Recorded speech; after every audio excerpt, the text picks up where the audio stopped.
Assalamualaikum warahmatullahi wabarakatuh. Nama saya Mahadar Senanta dari 11 MIPA 1 akan menjelaskan tentang mitigasi bencana. Bencana adalah rangkaian peristiwa yang mengancam dan mengganggu kehidupan masyarakat, baik yang disebabkan oleh faktor alam, non-alam maupun manusia. Untuk bencana sendiri ada beberapa jenis, yaitu bencana alam, bencana non-alam, dan bencana sosial. Bencana alam adalah bencana yang disebabkan atau diakibatkan oleh serangkaian peristiwa yang disebabkan alam. Contoh, gempa bumi, tsunami, gunung meletus, dan banjir.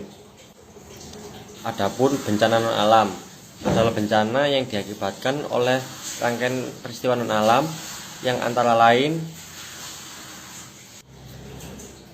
Adapun bencana non-alam adalah serangkaian bencana yang diakibatkan oleh rangkaian peristiwa alam antara lain berupa gagal teknologi, gagal modernisasi, epidemi, dan wabah penyakit. Dan ada juga bencana sosial, adalah bencana yang diakibatkan oleh peristiwa yang dilakukan manusia yang meliputi konflik sosial antar kelompok atau komunitas, masyarakat, dan teror. Dampak bencana mencakup gangguan dan kerusakan. Gangguan, dampak dari bencana alam tidak hanya menimpa fisik, tapi aspek psikologi sosial korban juga harus mendapat perhatian khusus, seperti stres pasca trauma, kecemasan yang diakibatkan oleh kehilangan harta benda, sahabat, keluarga, serta dilingkupi perasaan ketidakpastian tentang masa depan. Untuk kerusakan, dampak dari bencana alam yang sering terjadi yakni kerusakan yang meliputi kerusakan bangunan, infrastruktur masyarakat, rusaknya rumah-rumah, tempat kerja, dan jalan raya. Dan juga apa itu mitigasi bencana? Mitigasi bencana adalah segala upaya untuk mengurangi risiko bencana. Dapat dilakukan melalui pembangunan secara fisik maupun peningkatan menghadapi ancaman bencana. Berikut ini adalah garis besar pembahasan. 1. Bagian 1, tujuan mitigasi. 2, jenis mitigasi. 3, penanggulangan bencana. 4, tahapan penanggulangan. 5, manajemen kedaruratan. Bagian 1, tujuan mitigasi bencana. Antara lain, 1. Meminimalisir adanya korban jiwa akibat bencana. 2. Meminimalisir kerugian yang diakibatkan oleh bencana. 3. Meminimalisir kerusakan sumber daya alam. 4. Meningkatkan kesadaran masyarakat mengenai risiko dan dampak dari adanya bencana.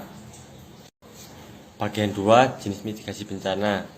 Terdapat 2 jenis mitigasi, yaitu 1. Mitigasi struktural dan 2. Mitigasi non-struktural. Apa itu mitigasi struktural? Merupakan upaya dalam meminimalisir bencana dengan membangun berbagai prasarana fisik, menggunakan teknologi, misal dengan membuat waduk untuk mencegah banjir, membuat alat pendeteksi aktivitas gunung berapi. Yang kedua, mitigasi non-struktural merupakan suatu upaya dalam mengurangi dampak bencana melalui kebijakan dan peraturan, contohnya undang-undang atau UU penanggulangan bencana, pembuatan tata ruang kota.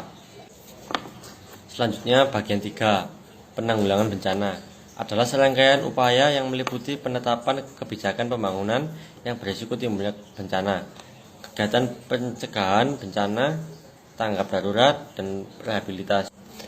Bagian 4, tahapan penanggulangan bencana.